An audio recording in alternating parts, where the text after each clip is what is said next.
Hello dear student, welcome back to my channel WB পাঠশালা। আজ আমাদের target হোক 2027 NEET. তোমরা সবাই জানো যে নিট এক্সাম ক্লিয়ার করার জন্য যে সাবজেক্টটা সবথেকে বেশি ভ্যালুয়েবল সেটা হলো জীবন বিজ্ঞান, এবং এই জীবন বিজ্ঞানের মধ্যে বিভিন্ন ভাগ আছে, সেগুলো আমরা দেখব। জীববিদ্যা, উদ্ভিদবিদ্যা, এগুলি নিয়ে আজকে আমরা ডিসকাস করব। আর নিট অ্যাসপিরেন্টদের সবথেকে বড় ভাগ এইটা থেকে থাকে, জীববিদ্যা থেকে। অর্থাৎ আমরা এই সাবজেক্টটা ভালোভাবে প্র্যাকটিস করব এবং জিরো থেকে অ্যাডভান্স পর্যন্ত ঠিকঠাকভাবে জানব। আমাদের সবার টার্গেট হোক নিট, অর্থাৎ আমরা বাংলায় নিট ক্র্যাক করার পদ্ধতি নিয়ে সম্পূর্ণ আলোচনা করব। আজকে টপিক দেখো, জীববৈচিত্র্য অর্থাৎ বায়োডাইভার্সিটি। বায়োডাইভার্সিটি বা জীববৈচিত্র্য আমরা কিভাবে পড়বো বা কাকে বলে সেটা কিভাবে জানবো। দেখো, জীববৈচিত্র্য হলো পৃথিবীর মধ্যে যে সমস্ত জীবন রয়েছে সে সকল জীবনের জৈবিক বৈচিত্র্য, জৈবনিক অস্তিত্ব, জীব সংকট এবং পরিবর্তনশীলতার বাহ্যিক রূপ। অর্থাৎ এখানে দেখো, অধ্যাপক হ্যামিল্টনের মতে পৃথিবীর মাটি, জল ও বায়ুতে বসবাসকারী সব উদ্ভিদ, প্রাণী এবং অণুজীবদের মধ্যে যে জিনগত, প্রজাতিগত এবং পরিবেশগত অর্থাৎ সামগ্রিকভাবে বাস্তুতান্ত্রিক বৈচিত্র্য দেখা যায় তাকেই আমরা জীববৈচিত্র্য বলবো। মার্কিন জীববিজ্ঞানী E.A. নর্সে কি বলেছিল? তার সহযোগীদের সূত্র অনুযায়ী জীববৈচিত্র্য হলো জল স্থল সকল জায়গায় সকল পরিবেশে থাকা সকল ধরনের জীব এবং উদ্ভিদের বিচিত্রতা, অর্থাৎ জীব এবং উদ্ভিদের বসবাস করার জায়গা। পৃথিবীর 10 বিলিয়ন ভাগের 1 ভাগ অংশতেই 50 মিলিয়ন প্রজাতির বিভিন্ন জীব, জন্তু এবং উদ্ভিদের বসবাস। জীববৈচিত্র্যকে নানাভাবে সংজ্ঞায়িত করা যায়। যেমন 1 নম্বর দেখো, ইউনাইটেড নেশনস এনভায়রনমেন্টাল প্রোগ্রাম, অর্থাৎ ইউনাইটেড নেশন এনভায়রনমেন্ট প্রোগ্রাম যেটা ছিল, তাদের অনুসারে জীববৈচিত্র্য কোন রূপ? দেখো, কোনো অঞ্চলের অন্তর্গত সমস্ত উদ্ভিদ ও প্রাণীর জিনগত, প্রজাতিগত এবং বাস্তুতন্ত্রের বিভিন্নতা। আবার দেখো, C.J. ব্যারো, তার মতে জীববৈচিত্র্য কি? তার মতে জীববৈচিত্র্য হলো একটি অঞ্চলের অর্থাৎ একটি বাস্তুতন্ত্রের অন্তর্গত বিভিন্ন প্রজাতির মধ্যে বৈচিত্র্য, এমনকি একটি নির্দিষ্ট প্রজাতির জিনগত বৈচিত্র্যও জীববৈচিত্র্যের অন্তর্ভুক্ত। অর্থাৎ কোনো একটি অঞ্চলের অন্তর্গত প্রাকৃতিক বাসস্থান বা হ্যাবিটেট, অর্থাৎ হ্যাবিটেট মিন্স কি? হ্যাবিটেট মিন্স আমাদের অভ্যাস, এবং ওই বাসস্থানে বসবাসকারী সমগ্র প্রাণী, উদ্ভিদ ও অণুজীবের প্রজাতি এবং তাদের জিনগত বৈচিত্র্যের সমাহারকে এক কথায় আমরা কি বলবো? জীববৈচিত্র্য বা বায়োডাইভার্সিটি। নেক্সট দেখো, তো আমরা জীববৈচিত্র্য যে বায়োডাইভার্সিটি পড়ছি তার নামকরণটা কিভাবে এলো, অর্থাৎ বায়োডাইভার্সিটি ইংরেজিতে নামকরণটা কিভাবে এলো একবার দেখো। পৃথিবীতে প্রায় 30 লক্ষ প্রজাতির জীব এবং অণুজীব রয়েছে। অনুমান করা হয় এ যাবৎ শনাক্ত করা হয়েছে মাত্র 17.5 লক্ষ প্রজাতির জীব। অর্থাৎ সারা পৃথিবীতে আমাদের আনুমানিক 30 লক্ষ প্রজাতির জীব ও অণুজীব রয়েছে। তার মধ্যে আমরা শনাক্ত কত করেছি না 17.5 অর্থাৎ 17.5 লক্ষ প্রজাতির জীব। জীববৈচিত্র্য শব্দটির ইংরেজি পরিভাষিক শব্দ হলো বায়োডাইভার্সিটি, অর্থাৎ বায়ো মিন্স, বায়ো শব্দটির অর্থ হলো জীব, বায়ো মিন্স জীব,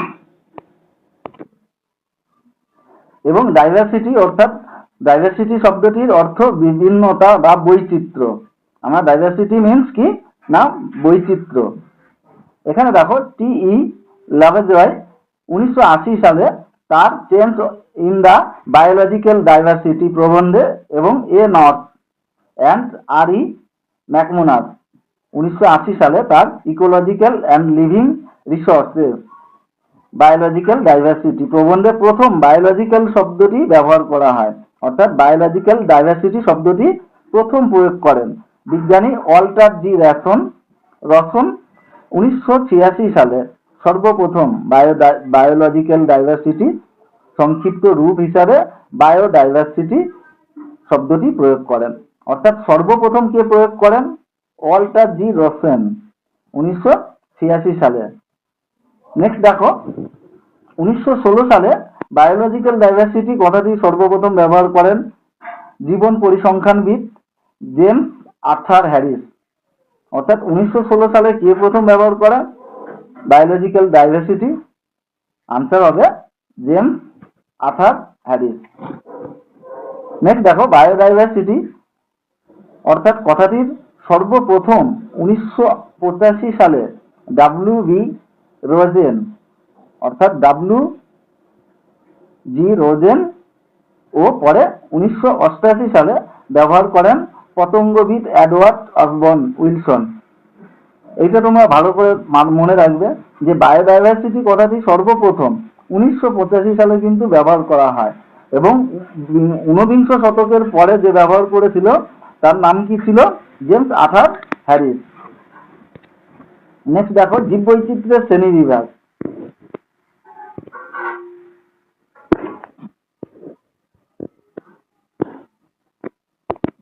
প্রথমে আমরা দেখব জিনগত বা জিনগত শ্রেণীবিভাগ। এক প্রজাতি থেকে অন্য প্রজাতির মধ্যে প্রাপ্ত জিনের সব রকমের পার্থক্য। জিনগত তারতম্যকে জেনেটিক ভ্যারিয়েবিলিটি বলা হয়। মিউটেশন বা পরিব্যক্তি জিনের প্রবাহ ও জিনগত বৈচিত্র্য ঘটায়। উদাহরণস্বরূপ দেখো,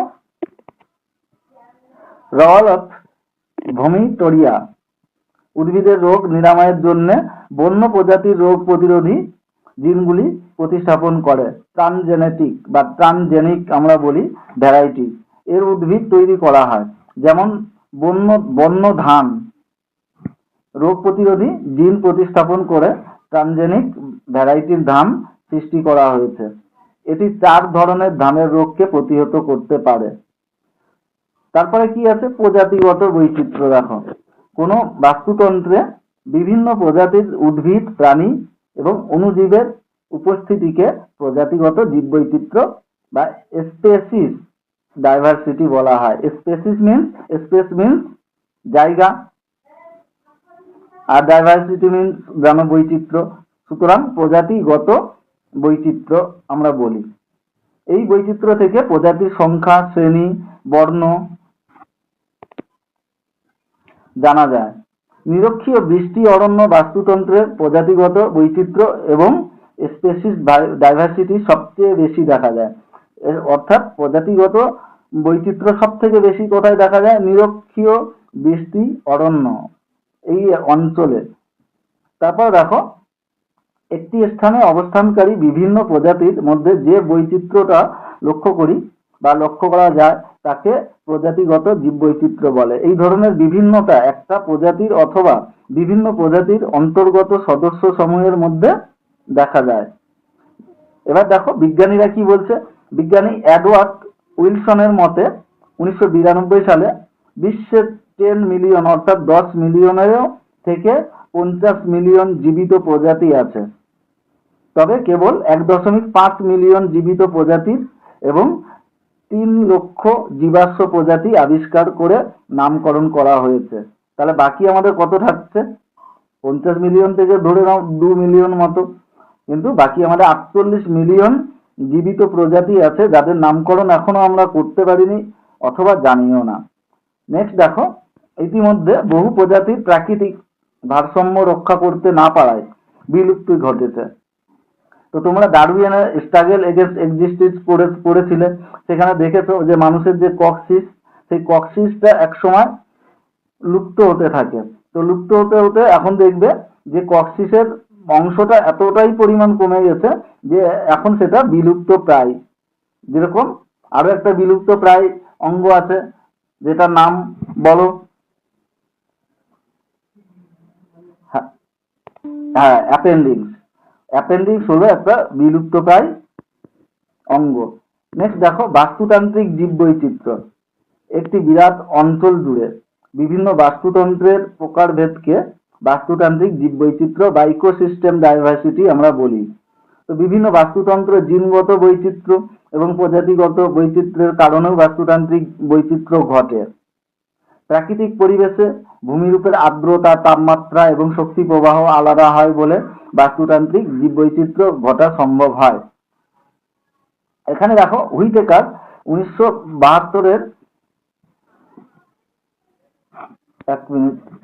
হুইটেকার 1972 সালে একটা মত প্রকাশ করেছিলেন। তো তার মত অনুযায়ী এখানে জীববৈচিত্র্য নির্ধারণের তিনটে সূচক আছে। তো এই তিনটে সূচককে আমরা কিভাবে ভাগ করব? 1 নম্বর দেখো আলফা বৈচিত্র্য, 2 নম্বর বিটা বৈচিত্র্য এবং 3 নম্বর গামা বৈচিত্র্য। আমরা দেখব আলফা বৈচিত্র্য আমরা কাকে বলি?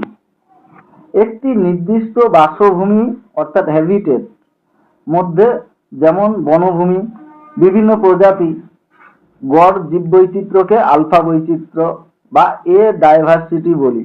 অর্থাৎ আলফা বৈচিত্র্যকে আমরা এ ডাইভার্সিটি বলি। তো এ ডাইভার্সিটি কোন ক্ষেত্রে দেখা যায়?